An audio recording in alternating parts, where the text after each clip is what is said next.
आइए मेरे साथ निकालेंगे पहला पत्रस उसका 3 अध्याय 8 से लेकर 12 आयतें। पहला पत्रस 3 अध्याय 8 से लेकर 12 आयतें। First Peter chapter 3 versus 8 to 12। निदान सबके सब एक मन और कृपा में और भाईचारे की प्रतीति रखने वाले और करुणामय और नम्र बनो। बुराई के बदले बुराई मत करो और ना गाली के बदले गाली दो, पर इसके विपरीत आशीष ही दो, क्योंकि तुम आशीष के वारिस होने के लिए बुलाए गए हो। क्योंकि जो कोई जीवन की इच्छा रखता है और अच्छे दिन देखना चाहता है, वह अपनी जीभ को बुराई से और अपने होठों को छल की बातें करने से रोक रहे। वह बुराई का साथ छोड़े और भलाई ही करे। वह मेल मिलाप को ढूंढे, उसके यत्न में रहे, क्योंकि प्रभु की आंखें धर्मी पर लगी रहती हैं और उसके कान उनकी विनती की ओर लगे रहते हैं, परंतु प्रभु बुराई करने वालों के विमुख रहता है। परमेश्वर के वचन के पढ़े और सुने जाने पर आशीष। प्रार्थना में जाएंगे। प्रभु परमेश्वर हमसे बात करें, प्रभु हमें सिखाएं वचन में से। प्रभु आप हमारे जीवनों को आशीषित करें इस वचन के द्वारा, यीशु के नाम से। कितने लोग चाहते हैं कि हम आशीष पाए, हम आशीष पाए? कितने लोग चाहते हैं हम आशीष पाए? आपके लिए आज का वचन है। जो आशीष पाना चाहते हैं, जो आशीष के वारिस बनना चाहते हैं, उनके लिए प्रभु का वचन है। जो प्रभु का वचन आज हमारे सन्मुख आता है, हम उसको जरा ध्यान देंगे, उस पर मनन करते हुए। कई बार ऐसा लगता है कि हमारे जीवन में जब भी कुछ होता है, हम सोचते हैं कि ऐसा क्यों हो रहा है या इसके पीछे ये क्यों है। आप यहाँ पे एक पत्रस पूरे कलीसिया के लोगों के लिए लिख रहे हैं, लेकिन उससे पहले कुछ श्रेणी के वर्ग के लोगों को या कुछ मंडली या कुछ ग्रुप्स को संबोधित करते हुए पत्रस आगे एक्चुअली पत्रस की जो पत्री है ये खास एक कलीसिया के लिए नहीं, लेकिन एशिया माइनर में जितने विश्वासी लोग तितर बितर होकर रह रहे थे, पत्रस को परमेश्वर ने इस्तेमाल किया वहां पे कि उनके बीच में प्रभु की सेवकाई, प्रभु का वचन सिखाए। और परमेश्वर की आत्मा के द्वारा पत्रस मसीही जीवन के बारे में बातें करते हुए एक मसीह को कैसा होना चाहिए और एक मसीह कौन है, उस बात को समझाते हुए आगे इन बातों पर हम मनन करते हुए आगे सीखेंगे। इस बात में कोई भी शक नहीं है कि एक विश्वासी आशीष के वारिस जरूर है। एक विश्वासी, एक मसीही, वो आशीष के वारिस हैं। We all are people, are group who are inheriting a blessing. कौन ब्लेसिंग इनहेरिट कर सकता है? जितने विश्वासी हैं। कौन आशीष के वारिस है? जितने प्रभु के ऊपर विश्वास करते हैं। लेकिन यहाँ पे विश्वास करते हैं जब बोलते हैं, उन विश्वासियों के लिए पत्रस कुछ बातों को सिखा रहे हैं जो हमें जरूर ध्यान देना है। यहाँ पे पत्रस ये बात सिखाते हैं, विश्वासी हैं, लेकिन हमारे जीवन में इस वर्तमान समय पर जो आशीषें जिनको हम चाहते हैं हमारे जीवन में हो, उसको होने के लिए या उसके मतलब वो आशीष पाने के लिए कुछ शर्तों को या कुछ बातों को पत्रस बताते हैं। Paul is writing these verses or mentioning that he wants to show us how we need to live or how the Christian life should, that we may bring blessings. हम कैसे अपने जीवन में आशीष लेकर आए। बहुत सारे लोग कहते हैं एक के दिन बाद एक दिन बुरा निकलता है। यीशु मसीह का वायदा है, मैं इसलिए आया हूं कि तुम जीवन पाओ और वो बहुतायत से पाओ। यीशु मसीह हमारे जीवन को आशीषित करने के लिए आए, लेकिन हम कैसे आशीष पा सकते हैं? How to inherit a blessing. बहुत सारे समय पर जीवन के कुछ बातों को देखकर हमें जीवन कई बार बोरिंग सा लगता है। जीवन कई बार बोरिंग लगता है। और खास तौर पर जो मसीह को ग्रहण कर चुके, मसीह यीशु पर विश्वास करते, मसीह के पीछे चलते, उनके बारे में या उनके विषय में भी सोचकर बड़ी हैरानी की बात है। वो भी कहते हैं ऐसे ही है जी, ऐसे ही चल रहा है, देखो ठीक है, ऐसे जवाब आता है।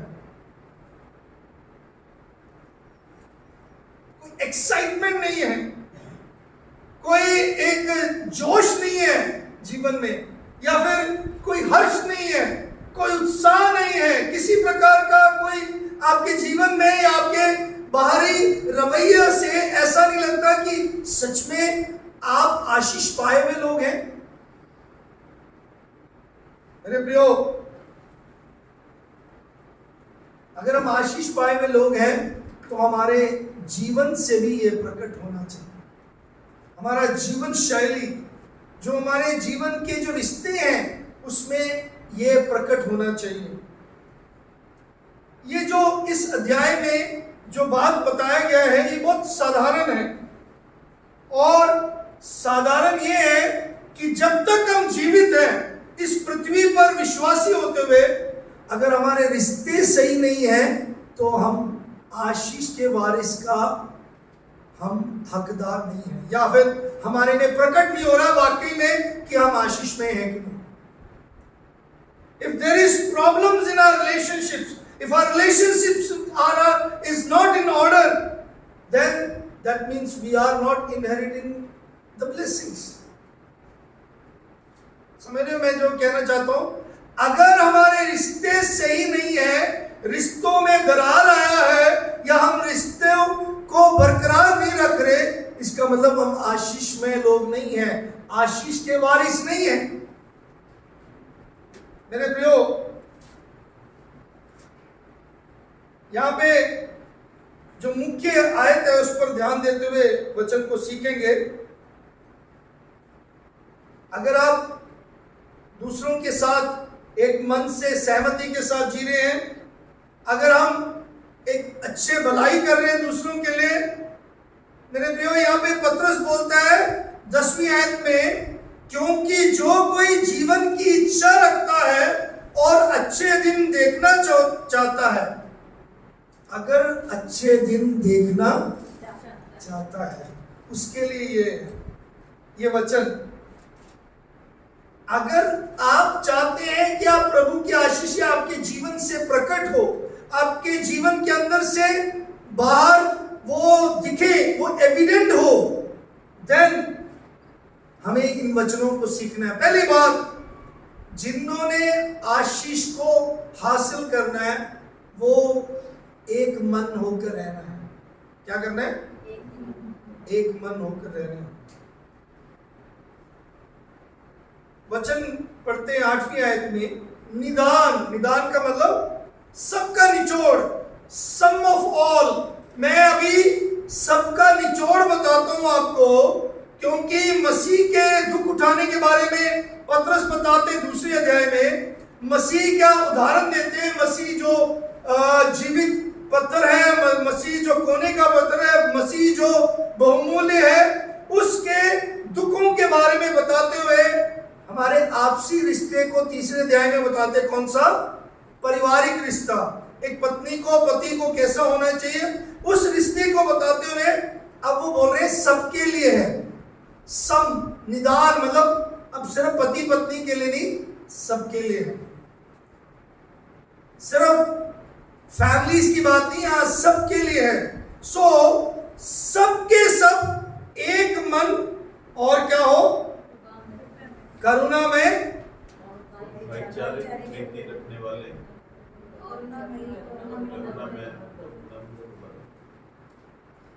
आज हमें एक मन होने की आवश्यकता है। We are to be in harmony। इस वचन का मनन करते हुए मैं आज के विषय को भी बताते हैं। आज जितना ज्यादा जहां पे भी जंग होता है, जहां पे भी झगड़े होते हैं, वो ज्यादातर आपसी झगड़े सबसे पहले शुरू होते हैं। पारिवारिक रिश्ते मतलब झगड़े होते हैं। एक ही प्रांत के रहने वाले सिर्फ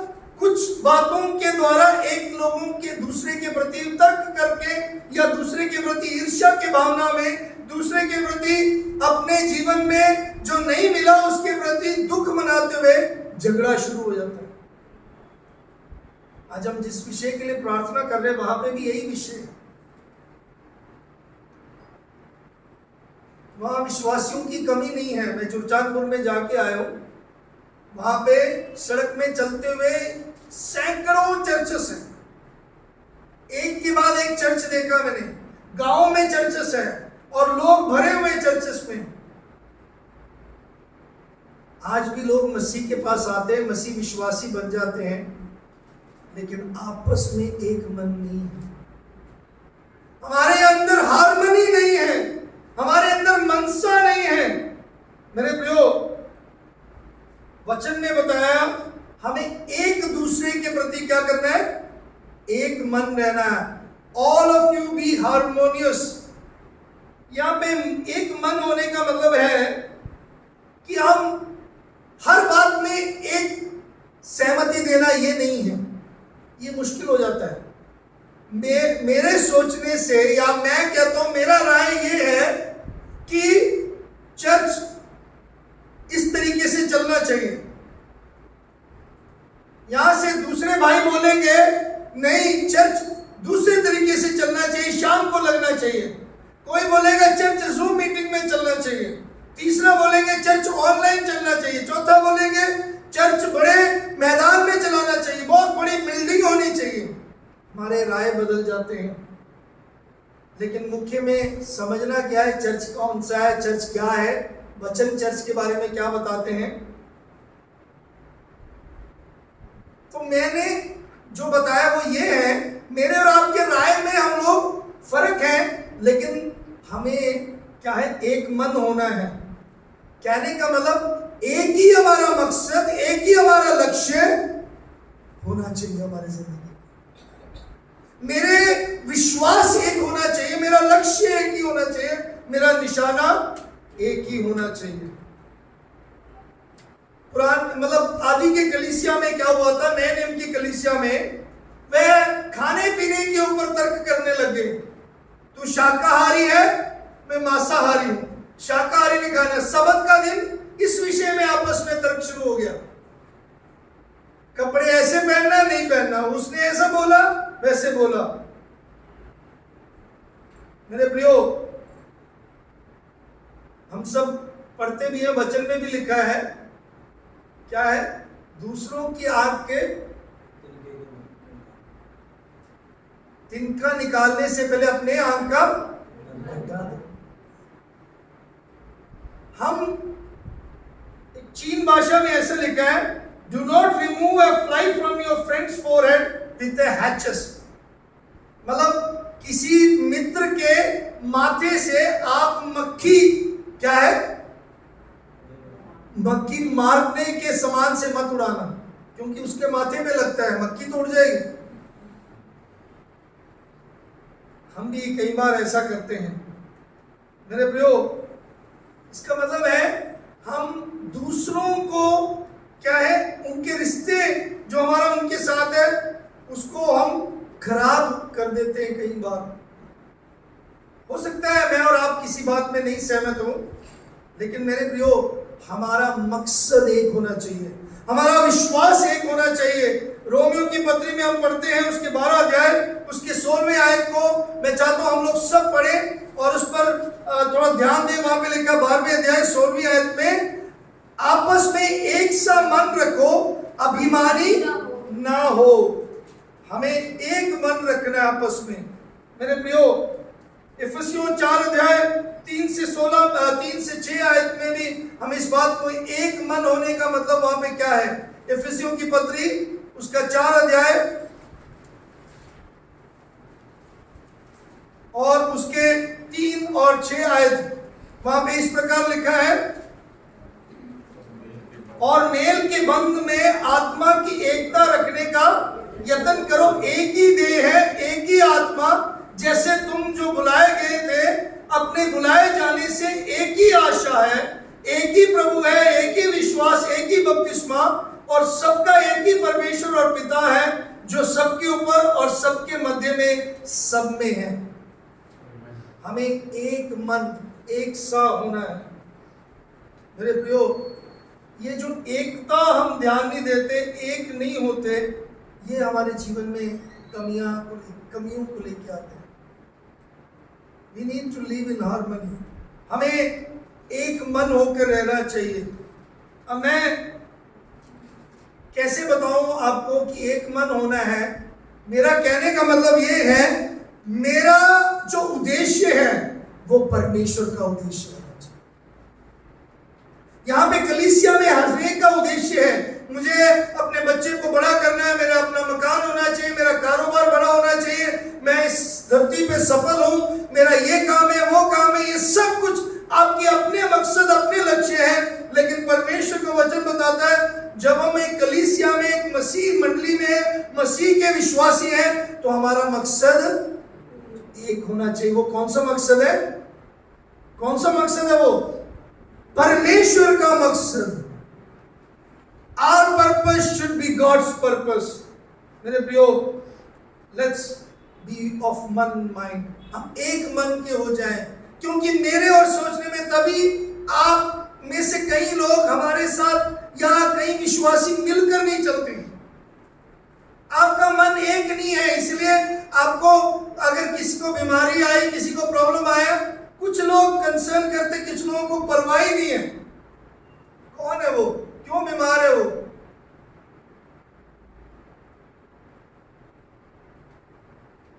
ग्रुप में देखते बर्थडे होता है, सब विश करते हैं, प्रेयर की बात बोल रहे थे, सब प्रेयर के लिए नहीं बोलते। चर्च में आना है, बाइबल स्टडी में आना है, एक ही व्यक्ति हमेशा बोलता है, मैं I am coming on right time pastor ji, ऐसे जवाब आता है। लेकिन बाकी किसी का कोई जवाब नहीं, क्योंकि पर्पस नहीं है आपका same. You don't have a purpose which is God's purpose. Your purpose is only your own purpose. आपके मकसद, आपका निशाना, आपका लक्ष्य सिर्फ मेरा घर, मेरे जीवन, मेरे बच्चे, मेरी पढ़ाई, मेरे जीवन, मुझे खाना, मुझे रोटी, मुझे ये मिलना चाहिए। So you are not inheriting blessing. आप आशीष को नहीं पा रहे हैं। और ये आशीष क्या है, आगे जाते हुए हम पढ़ेंगे। जल्दी से जल्दी तो, और ना एक मन कैसे, एक ही मकसद जो परमेश्वर का मकसद होना है। दूसरा, हमें क्या होना चाहिए, वहां पे लिखा कृपा में होना चाहिए। क्या लिखा? कृपा में। कृपा में का मतलब है वहां पे सिंपैथेटिक, अगर वो अंग्रेजी में लिखा है सिंपैथेटिक है ना वर्ड, उस सिंपैथेटिक को मतलब है तरस करना। लेकिन कई लोग तरस करने को ये सोचते हैं, अरे उसका हाथ कटा हुआ है तो तरस आ गया, तो सबको तरस आता है। अरे वो बहुत भूखा है, तरस कर लेते हैं। तरस करने का यहाँ जो सिंपैथेटिक का अर्थ है, अगर उसको अच्छी तरीके से समझे, वहां पे है कि जब तक मुझे दर्द ना हो उस विषय के लिए, उस बात के लिए, उस व्यक्ति के लिए, if I am not hurt, जब मुझे दुख ना हो, तो मैं सिंपैथी नहीं शो करना चाहिए। अनाथों के ऊपर सबको तरस आता है, विधवाओं के ऊपर सबको तरस आता है, अंधों के ऊपर सबको तरस आता है। वाकई में वो बहन, वो भाई मसीह में है, इसका तरस है किसी को? अरे वो आया नहीं संडे को, कोई तरस है आपको? वो उसका प्रार्थना जीवन कैसे है, तरस है आपको? आपके यहां चोट लगनी चाहिए। Your heart should be hurt जब आप तरस करने आए। तो जब आपको तरस नहीं है तो आप आशीष के हकदार नहीं है मेरे को। सो जरूरी है, ग्रीक में जो उसका अर्थ है, word means to suffer with somebody, कि मेरे दिल में चोट पहुंचा उसके लिए, कि मैं उसके आनंद और दुख के साथ जो उसके जीवन में बीत रहा है, मेरा भी वैसे ही है। मसीह भाई बहनों, विश्वासी भाई बहनों, आप एक दूसरे के प्रति कितना तरस करते हैं। यीशु मसीह कहते हैं, अपनों को तो सब प्यार करते हैं, दूसरों के ऊपर तरस करो। तीसरी बात वहां पे लिखा है भाईचारा। भाईचारा यहाँ पे पतरस वाकई में एक जो शब्द लिखा है वहां पे फिलाडेल्फिया प्रेम के बारे में, फिलियो प्रेम के बारे में बताया। रोमियो की पत्री उसके 12वें अध्याय में उसके बारे में थोड़ा पढ़ सकते हैं, लेकिन अभी इतना समय नहीं है, मैं आगे जाना चाहता हूं। वहां पे ग्रीक में लिखा है वो भाई जो मेरे अपने मां के कोख में मेरे साथ जन्मा है, मतलब he is born of the same mother. ऐसा भाईचारा दिखाते हो आप।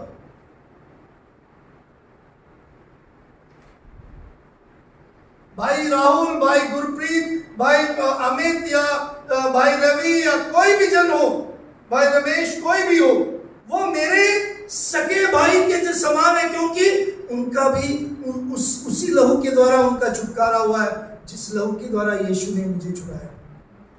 मेरा और उनका विश्वास एक ही है। तो उनके जीवन में कुछ प्रॉब्लम होता है, उनकी जिंदगी में कुछ होता है, तो मुझे दुखी होना चाहिए। मेरे प्रियो,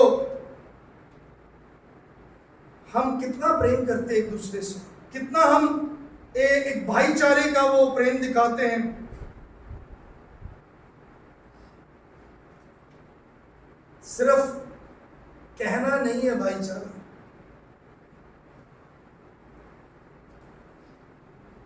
भाईचारा आपके जीवन में आना चाहिए। मैं तभी बोल रहा हूं, ये जो आशीषों के वारिस की बात किया जा रहा है, ये आशीषें प्रकट होनी चाहिए। मेरे प्रियो, ना सिर्फ ये बात आगे हम पढ़ते हैं उसमें भाईचारा, फिर और भाईचारे की प्रतीति रखने, करुणामय और नम्र। करुणामय जो है पिटीफुल जो शब्द है, सेकंड वर्ड है, नॉट जस्ट सिंपैथेटिक। ये पिटीफुल जो है या करुणामय है, ये मतलब एक ग्रीक शब्द है जिसमें दो कंपाउंड वर्ड हैं, out of good plus bowls, मतलब मैं एक अच्छे अंदर से निकलता हुआ मेरा ख्याल दूसरे के लिए, मेरे दूसरे के लिए एक विचार जो मेरे अंदर से निकल रहा है। कई लोग बोलते ना, अरे मेरे बखियां दुखने लग गया, मैं इतना हंस पड़ा, ना मेरा पेट से मैं हंसा, या मैं दिल से रोया, दिल से मैं खुश हुआ। दिल से आपने तरस किया, ये दिल से आपने प्रेम दिखाया, ये वो बात को दर्शाता है। ये जो शब्द है वहां पे जो 8वीं आयत में करुणामय, मतलब आपके अंदर से, पत्रस यहां पे बोलते हैं मसीहों को दूसरों के साथ क्या है, डीप इमोशनल प्रेम होना चाहिए, इमोशनल सहमति होनी चाहिए।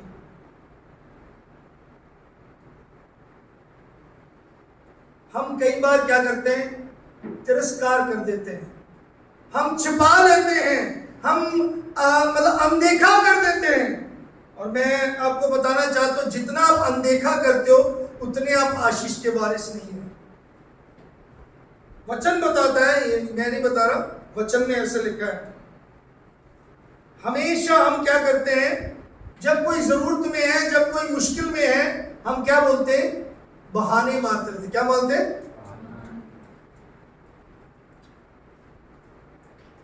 मैंने पिछले दिनों में एक इंग्लिश में एक वर्ड्स पढ़ा कहीं पे, वो क्या वर्ड था, बहाने आपके कैलोरी कभी नहीं जलाते। अंग्रेजी में ऐसे लिखा है, excuses never burn your calories, excuses never. कई लोग कैलोरी मतलब घटाने के लिए आजकल बहुत सारे हमारे भाई बहन मेहनत करते हैं, रात को खाना छोड़ दिया, एक रोटी खा लिया, ये खाना वो खाना छोड़ दिया, वॉक शुरू कर दिया, जिम जाना शुरू कर दिया, ऐसा कर लिया वैसा कर लिया, ये प्रोडक्ट, ये वो सलाद खा लो, ये खा लो। उनमें से मैं भी एक हूँ। मुझे ये सीखने को मिला कि हम बहाने मारे तो हमारे कैलोरी नहीं बर्न होंगे। इसी प्रकार अगर हम बहाने मारे कि मुझे उससे प्रेम करना बड़ा मुश्किल है, वो इतना बेकार व्यक्ति, इतना मूर्ख, मैंने उसको समझाया ऐसा नहीं बोलना, दूसरे दिन उसने ऐसे ही किया, मैंने उसे मना किया, उसने फिर वही किया। मैंने क्या कमी छोड़ा, मैंने क्या नहीं किया। फिर हम बोलते हैं हम परमेश्वर से आशीष नहीं मिल रहा। मेरे प्रियो, जरूरी है, प्रभु ने जो आंखें हमें दी है कि हम इससे देखें, प्रभु ने जो हमें दिल दिया इससे हम दूसरों को संभालें, प्रभु ने जो हाथ हमें दिए हैं, जो लोग दुखी हैं, परेशान हैं, जो गिरे हुए उनको उठाएं हम। ये है एक मन होने का मतलब, ये है जो प्रेम हम दिखाने का मतलब। चर्च से आए, चर्च के बाद सीधा हम चले गए, हमारे घर पे हम बैठे, बस हम विश्वासी, हमारे लिए हम काफी हैं, हम धर्मी हैं, हमारे लिए काफी है। कोई जाए, पंजाबी जी कहते टट्ठे कूच चल जा, मैंने कोई फर्क नहीं पड़ता। Means we damn care about others. What is that blessings? ऐसे आशीष नहीं है वारिस हम। मेरे प्रियो, याद रखो, वहां पे लिखा है नम्रता को हमें प्रैक्टिस करना है। मैं इस पे ज्यादा समय न बिताते हुए हमें आशीष के वारिस कैसे बने, उसका दूसरी बात है। पहली बात, एक मन होकर रहना, we should live in harmony. Second thing जो 9वीं आयत में हम सीखते हैं क्या है, बुराई के बदले बुराई मत करो, और फिर गाली के बदले गाली ना, गाली के बदले गाली दो, पर इसके विपरीत आशीष दो। तो मैं इस प्रकार इसको डालता हूं। सेकंड बात, अगर हमने आशीष के वारिस बनना है तो दूसरों को आशीष दो। ब्लेस एंड बी ब्लेस्ड, आशीष रहो और दूसरों को आशीष दो। बड़ा मुश्किल है पास्टर जी, मेरे भाई ने मेरे सारा जमीन जायदाद सब कुछ अपने नाम कर दिया, मेरे पापा तो मेरे भाइयों को छोड़कर मेरे को तो देखते तक नहीं है, मेरी मम्मी सिर्फ बड़ी बहन को पूछती है।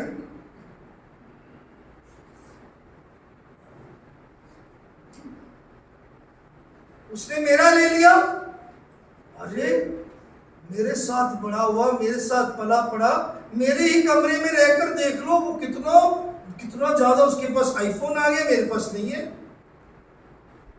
हम क्या करते हैं, हम उसको एक गलत लेकर हम आशीषित नहीं करते। तो पहली बात, आशीषित कैसे कर सकते हैं, कैसे आशीषित कर सकते हैं। 9 आयत में क्या पढ़ते हैं, पहली बात, वहां पे एक नेगेटिव बात भी है, एक पॉजिटिव बात भी है, एक सकारात्मक आज्ञा भी है, एक नकारात्मक आज्ञा भी है। जो सकारात्मक आज्ञा क्या है,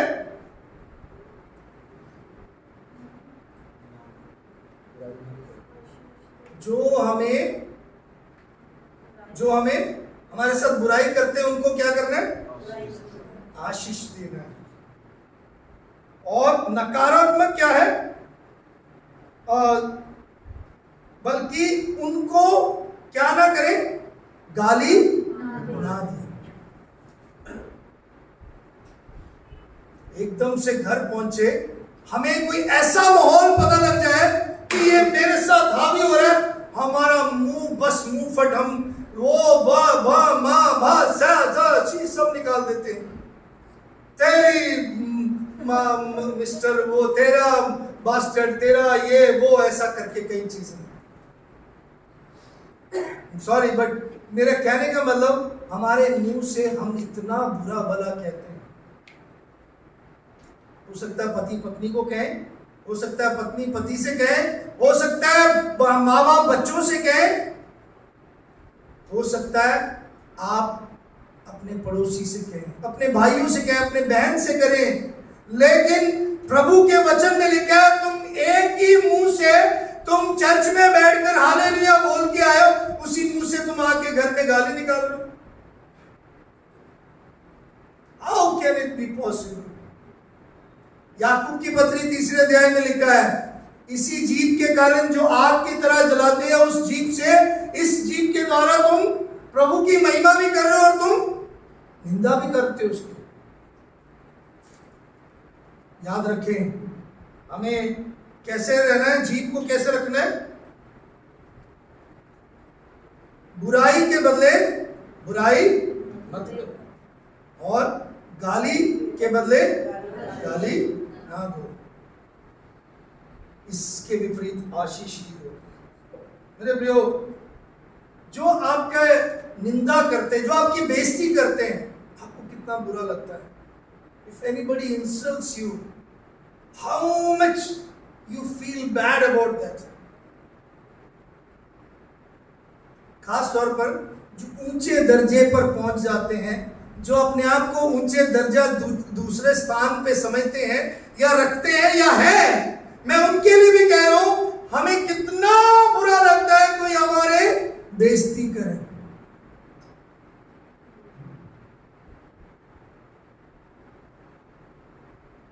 हम सब इज्जतदार व्यक्ति हैं, है ना? कोई हमारी इज्जत को हाथ डाले तो हमें कितना बुरा लगता है। लेकिन वचन क्या सिखाता है? बुराई के बदले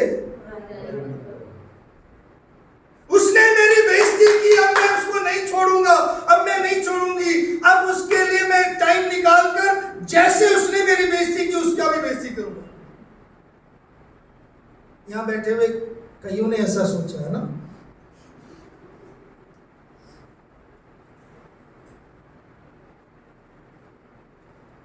मेरे प्रियो, Christian life is practical life. मसीह जीवन प्रैक्टिकल जिंदगी है, प्रायोगिक व्यावहारिक जिंदगी है। क्या करना है? ये बहुत मुश्किल है कई बार हमें करना, लेकिन ध्यान रखें, आप किसी को श्राप ना दे, किसी को श्राप ना दे। प्रभु ने हमें ब्लेस होने के लिए अगर बुलाया तो हमें दूसरों को ब्लेस करना है, आशीष देना है। हमारे भाइयों ने, हमारे बहनों ने, हमारे प्रियजनों ने अगर हमारे साथ बुरा किया तो हमें उनको ब्लेस करना है। मेरे पास ज्यादा उदाहरण नहीं है, बाहर का बताऊं, मैं वचन में से बताना चाहता हूं। यूसुफ को उसके भाइयों ने, अपने सखे भाइयों ने उसको बेच दिया था, उसके साथ गलत व्यवहार किया, उसको जेल में रखा गया। उस समय भी उसने कभी भी उनके बदले में बुराई नहीं बोला, उसने कभी भी उनके बदले में उनको जाकर जब उसकी बेइज्जती हुई उसने कभी भी जाके बदला नहीं लिया। मेरे प्रियो, वो यूसुफ को परमेश्वर ने ऐसे आशीष दिया, उसको सबसे ऊंचा स्थान दिया। हमें यीशु मसीह ने मेरे और आपके लिए वो सारी बेइज्जती को सहा। उसको चेलों ने, जो उसके अपने प्रेम करने वाले लोगों ने उसको क्रूस पर चढ़ा दिया और बोला इसको क्रूसित करो, इसको क्रूसित करो। और जब वो क्रूस पे लटका हुआ तब भी उसने क्या कहा? हे पिता, इन्हें क्षमा कर, इन्हें माफ कर, क्योंकि ये नहीं जानते ये क्या कर रहे हैं। मेरे प्रियो, मेरे और आप के जीवन में जितने लोगों ने आपके साथ बुराई किया, उनको आज प्रभु की मेज में शामिल होने से पहले उन्हें क्षमा करें, उनको ब्लेस करें। बोले, मैं यीशु के नाम से तुम्हें ब्लेस करता हूं, तुम्हारे जीवन को ब्लेस करता हूं, ऐसा बोले। You start praying for them. आप उनके लिए प्रार्थना करना शुरू करें। मेरे प्रियो, आशीष के वारिस बनना चाहते हो, मेरे प्रियो, जरूरी है हम उनको आशीष दें। मेरे पास समय नहीं है इसके बारे में बहुत सारी बातें एक्सप्लेन करने के लिए। हम उनको शब्दों के द्वारा आशीषित करें और उनको क्या है, उनके साथ समय बिताते हुए आशीषित करना। यीशु मसीह ने बच्चों को आशीष देने के लिए उनको अपने नजदीक बुलाया। ना सिर्फ ये बात, आशीषित होने का मतलब क्या, वहां पे मतलब मैं समाप्त करते हुए 11 और 12 आयत में देखते हैं, वहां पे क्या लिखा है? वह बुराई का साथ छोड़े और भलाई करे, वह मेल मिलाप को ढूंढे, उसके यत्न में रहे, क्योंकि प्रभु की आंखें धर्मियों पर। मेरे प्रियो, यहाँ पे ये जो आयतें लिखी है ना, ये 2 आयतें, ये पुराने नियम का कोटेशन है। जबूर साम 34 का एक कोटेशन है। उससे पहले ये यशाया नबी में लिखा है। वहां पे परमेश्वर का वचन कभी नहीं बदला। ये बताना चाहते हो कि प्रभु ने शुरू से बोला है कि बुराई के बदले में बुराई ना। प्रभु ने शुरू से बोला है कि ब्लेस करो दूसरों को। प्रभु ने अब्राहम को बुलाकर क्या बोला? मैं तुझे आशीष देने वाला हूं ताकि तू दूसरों के लिए आशीष का कारण बने। अब्राहम को प्रभु ने आशीष इसलिए दिया ताकि वह दूसरों के लिए आशीष का कारण बने। मेरे प्रियो, इस 34 भजन का इस आयतों में से वहां पे 34 भजन के पिछोकड़ में जाने में इतना समय नहीं मेरे पास, लेकिन मैं आपको बताना चाहता हूं वहां पे दाऊद जो बार बार प्रभु में विश्वास करते हुए वो इस बात को अपने जीवन में देख रहा है कि जब जब वो भागा, जब जब शत्रु से भाग रहा था, कई बार उसके जीवन में गलतियां हुई, लेकिन उसने प्रभु में ये सीखा। क्योंकि एंड में क्या हुआ, अकीश राजा जो हमने पिछले संडे मनन किया था, उससे भी बचकर निकलने के लिए अबीगैल की बात सुनकर उसने बदला नहीं लिया। वहां पे पीछे जाना, पहले शमूएल के पुस्तक में इसका सारा पिछोकड़ है, लेकिन वहां पे मैं ये बताना चाहता हूं दाऊद ने बदला नहीं लिया। इसलिए भजन संहिता 34 पढ़ेंगे, भजन संहिता 34। इसलिए दाऊद क्या बोल रहा है, मैं विपत्तियों के समय पर, Psalm 34,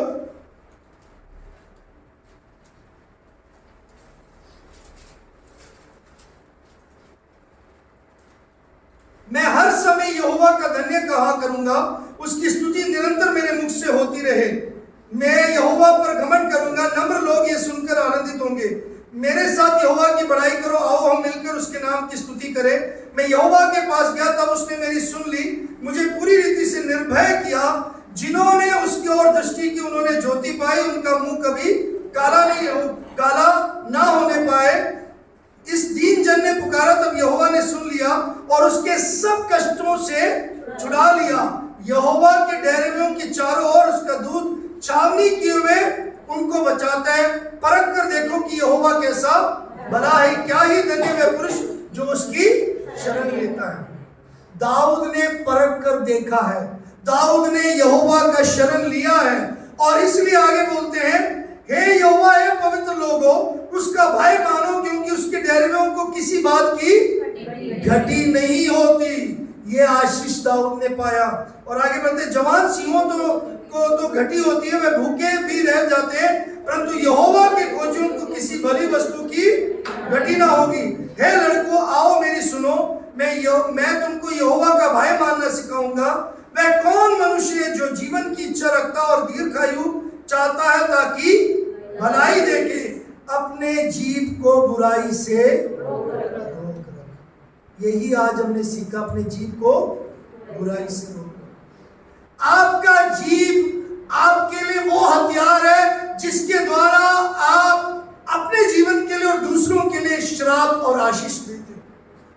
आपने अपने जीभ से बोला मैं बीमार हूं, आप बीमार हो गए। आपने अपने जीभ से बोला मैं कमजोर हूं, आपका जीभ ने उसको उसके अकॉर्डिंग रिएक्ट करते हैं। आपने अपने जीभ से दूसरों को बोला तू बेकार है, आप अपने जीभ से वो डिक्लेयर कर रहे हैं।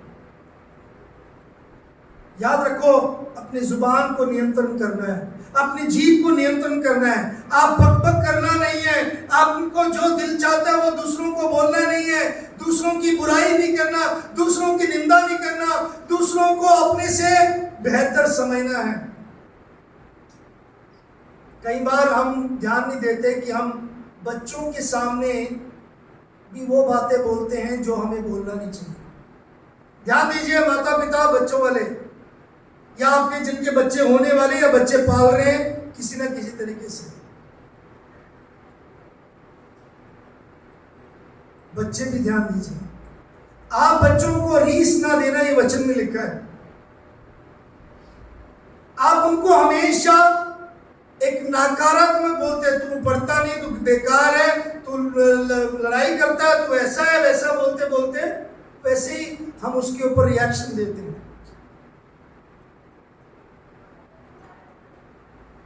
तो कई बार हम बच्चों को बोलते हैं, और मैं आपको बताना चाहता हूं, बाइबल में कहीं नहीं लिखा बच्चों को सिर पर थप्पड़ मारो, मुंह पे थप्पड़ मारो।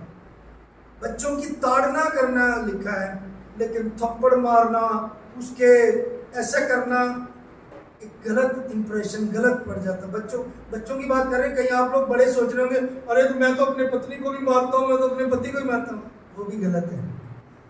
अगर पति अपनी पत्नी से प्रेम करता है तो पत्नी के ऊपर हाथ नहीं उठाएगा। सो मेरे प्रियो, क्या करना है? अपने जीभ को ध्यान रखना है।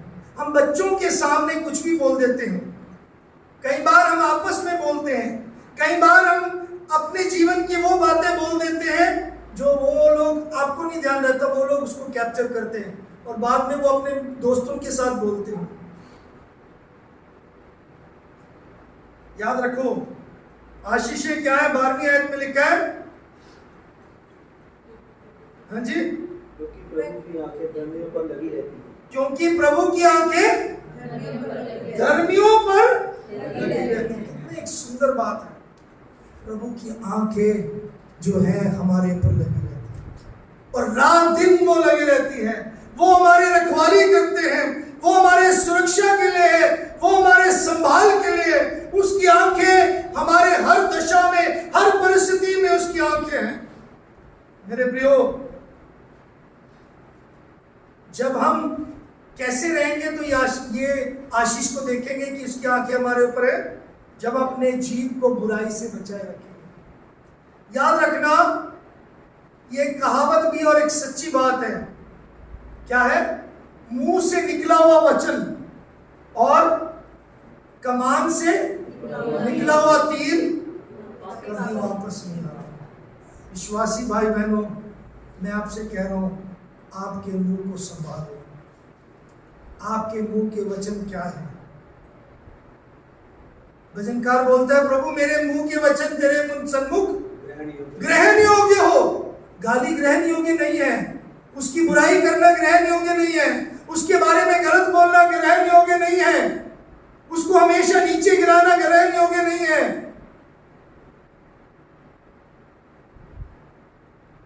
मैं वचन के साथ उत्साहित करना चाहता हूं। हमें दूसरों को अपने शब्दों के द्वारा क्या करना चाहिए? उठाना चाहिए, उनको उत्साहित करना चाहिए, उनकी मदद करनी चाहिए। हमारे जीव को हमने झूठ बोलने से बचाना है। क्या करना है? पास्टर जी मैं ना अभी बिजी हूं। कहाँ हूं? मैं ना काम में बिजी हूं। अब पता नहीं कौन सा काम है। आप वो मैं वो झूठ अब सुनाना नहीं चाहता, लेकिन आप लोगों ने जो बोला है मुझे पता है। इससे ज्यादा प्रभु जानता है। कितनी बार आप छुपा लोगे झूठ? किसी ने पिछले दिनों मुझे बोला, पास्टर जी मैंने एक झूठ बोला, उसके पीछे मुझे बहुत झूठ बोलना पड़ा है। रिपेंट तो कर लिया उसने।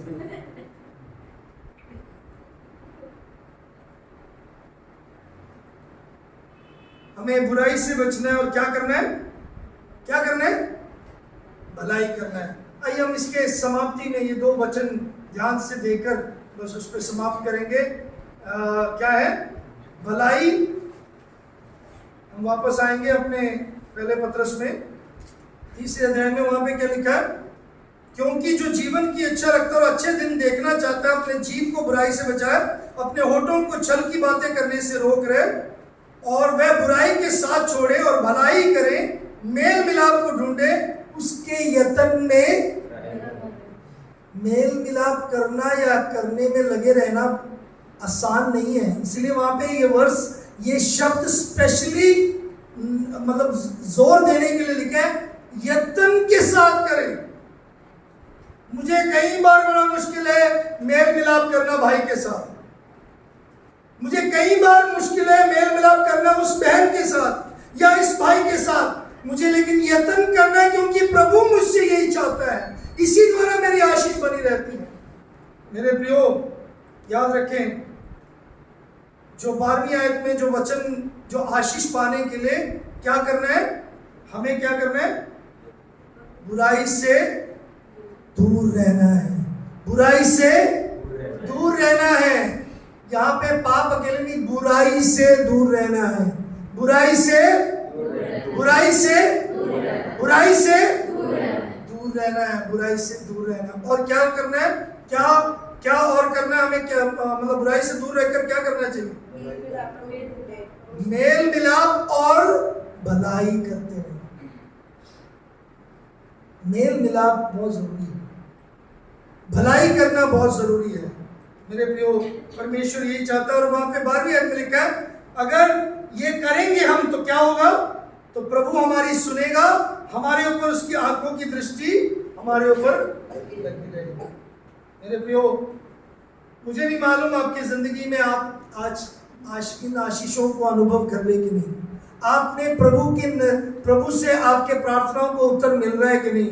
प्रभु आपके जीवन में प्रभु की दृष्टि है कि नहीं? इस बारे में आशीष आपको पता वचन में लिखा है, ये बात सही है, लेकिन अगर आपके जीवन में आपके जीवन की बातों पर प्रभु की नजरें उसकी दृष्टि नहीं है, तो ये कारण ये है कि आप एक मन होकर नहीं रह रहे। अपने परिवार के साथ छोड़ो, दूसरों के साथ भी नहीं रह रहे। आप दूसरों के साथ नहीं रह रहे इसलिए आप परिवार के साथ नहीं रह रहे। आप कलीसिया में एक मन नहीं है इसलिए आप घर में भी झगड़ा करते हो। मेरे प्रियो, याद रखें, हम क्या बोते हैं वही काटेंगे। क्या बोते हैं वही काटेंगे। हमारे पास करोड़ों या काफी साल है प्रभु जो देता है, कई बार 70-80 साल, लेकिन मैं यहाँ पे समाप्त करने वाले समय में ये बोलना चाहता हूँ, प्रभु ने जो हमारे लिए किया है उसके बदले में हम क्या करना चाहिए? सिर्फ भला ही करना चाहिए।